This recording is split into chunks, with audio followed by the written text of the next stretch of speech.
Right now, there are over 1.2 million pieces of metallic shrapnel flying above your head at 17,500 miles per hour.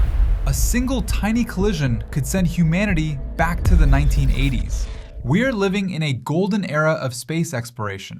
Companies like SpaceX are launching rockets almost every week, putting thousands of new satellites into orbit to give us global internet and advanced GPS. But there is a dark side to this rapid progress. An invisible crisis that space agencies are desperately trying to manage. We are slowly trapping ourselves on Earth. A catastrophic event that could destroy our global internet, crash our financial systems, and permanently barricade us from ever leaving this planet again. So why is this an urgent problem right now? Because the data from the European Space Agency's 2025 Space Environment Report is absolutely alarming. In the past, space was mostly empty. Today, it's a crowded highway with no traffic lights. As of late 2025, we have over 12,000 active satellites in orbit. But that's just the stuff we want up there. Lurking in the dark are the ghosts of missions past, dead satellites, discarded rocket boosters, and millions of tiny metal fragments.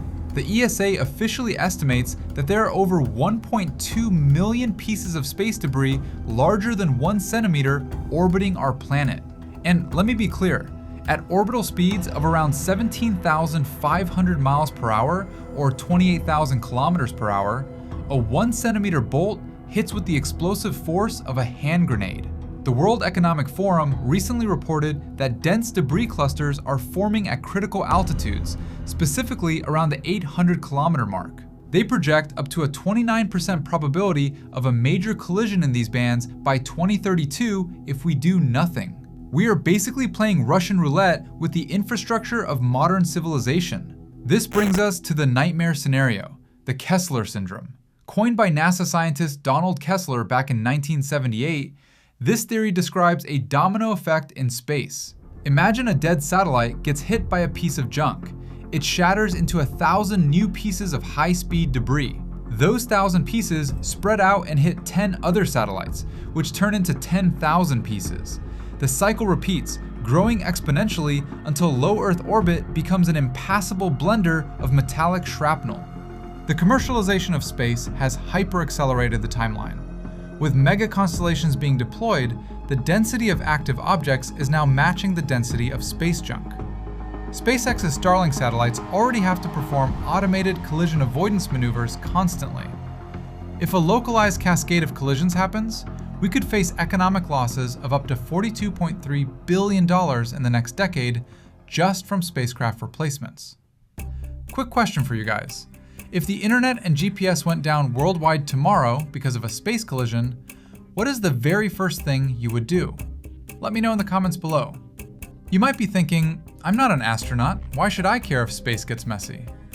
Well, your entire modern life is tethered to those fragile machines floating in the void.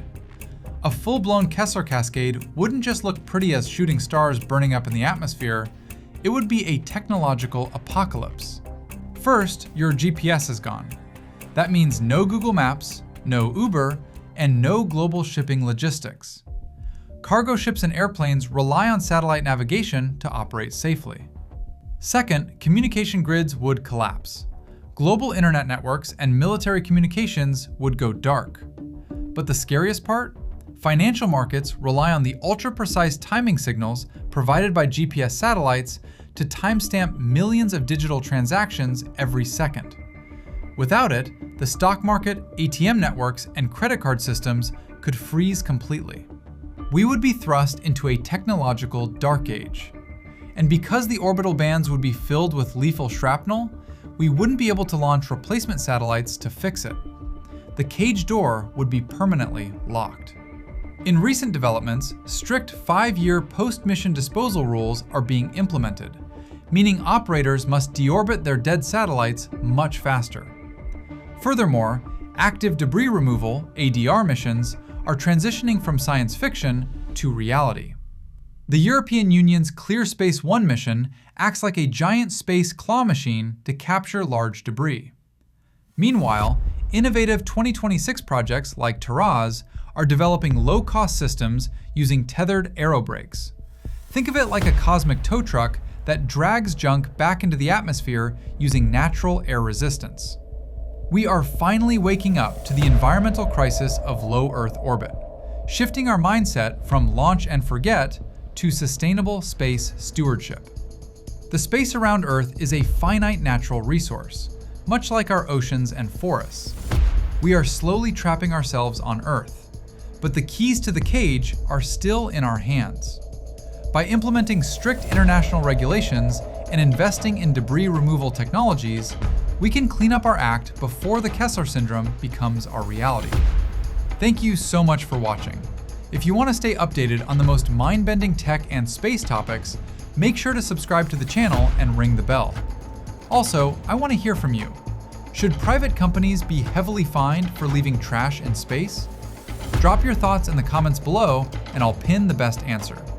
Until next time, keep looking up, but maybe wear a hard hat.